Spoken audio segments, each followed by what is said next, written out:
Howdy, Digit fam. Sam Moore here with you again. I just woke up and I'm ready to party and podcast. You know, really, what's the difference? This is the Digit Daily podcast for June 18th, 2019. We've got two top stories today, so let's get right into it. To start, we've got a story that really makes you wonder, what could go wrong? Facebook is launching a cryptocurrency. That's right, Facebook, a company known for its sterling record of data security, is asking you to trust it with your money.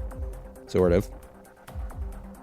Called Libra, this is a cryptocurrency like any other, run on a blockchain, kept in a virtual wallet, and contributing to the environmental devastation of our planet with ridiculous power consumption. You know how it goes.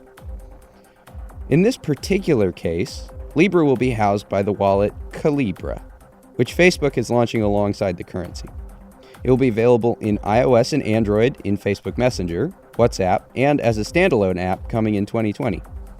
Libra is basically launching as a way to easily send or transfer money with low or zero fees.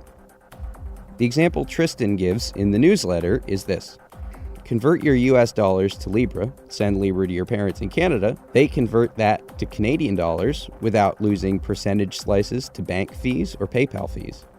It's a little unclear how exchange rates will work in this instance, but apparently Libra will operate at a near 1-to-1 ratio, presumably with US dollars. Because of this, it won't experience the volatility of Bitcoin and behave more like a currency than a commodity. Look, it's easy to dunk on Facebook. They're an exceedingly dunkable company with a history of bad decision-making. And while I have reservations about cryptocurrencies and why you would ever actually want to get away from fiat currencies, this one seems like it could be less bad than the others. For starters, Facebook seems to be taking every step it can to keep its distance from the currency clear. Libra, and ostensibly Calibra, will be run by the Libra Association, a not-for-profit foundation set up by Facebook but independent of it. Facebook won't see your transactions, nor will its partners, and none of that information will be used for advertising. Heck, you don't even need a Facebook account to use it. On top of that, every Libra user needs to go through an anti-fraud check, too. Libra's got a lot of early support from big names. Apparently MasterCard, Visa, eBay, PayPal, Stripe, Spotify, Coinbase, Uber, Lyft, and Vodafone are all on board. Frankly, cryptocurrency is bad. This one seems less bad, but who knows? This is Facebook we're talking about. I'm sure they can find a way to screw it up. Moving on to our other top story, this one's a little more straightforward.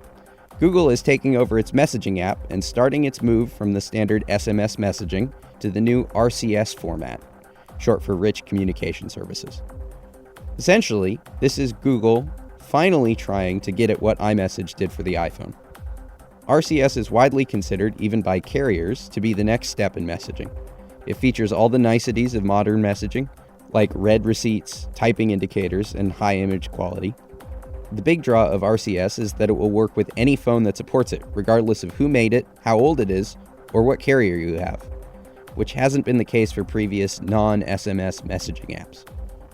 However, it's also important to point out this messaging service won't have end-to-end encryption like Telegram or Signal. Essentially, Google is making the commitment that all or most of Android will support this soon. Ish. Right now, it's getting ready to launch trial tests in the UK and France, but there's no timeline on a wider rollout. Okay, why don't we move on and get into the roundup? 5G is pretty cool, right?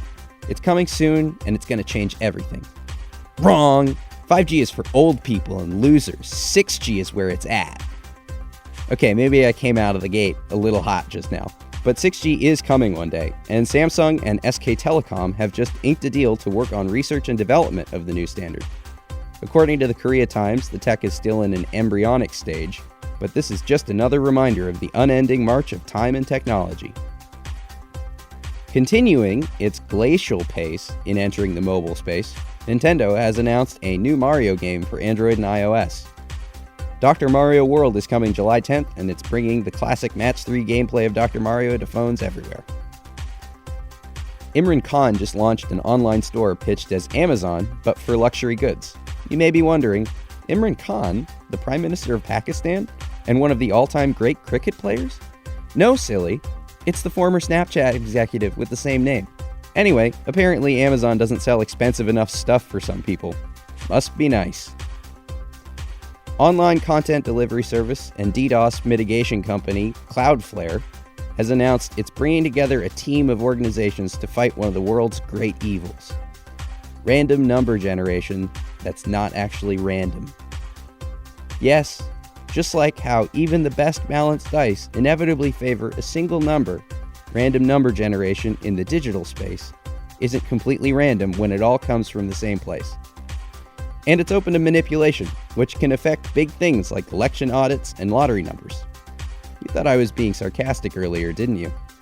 Anyway, the group is called the League of Entropy, and it's a team of companies that already deal in random number generation, putting their tech together in a distributed, decentralized manner. It's actually pretty neat what they're doing, but far more complicated than I'm comfortable explaining here. Check it out with the link in the newsletter. And actually, I think that's going to do it for today, folks. If you'd like to learn more about any of these stories, check out the links in the show notes and subscribe to our daily newsletter on digit.com. If you like what you heard, subscribe and leave a review. Don't forget to tell your friends about digitdailypod.com. I'm Sam Moore, at IamSmores on Twitter. I'll see you tomorrow.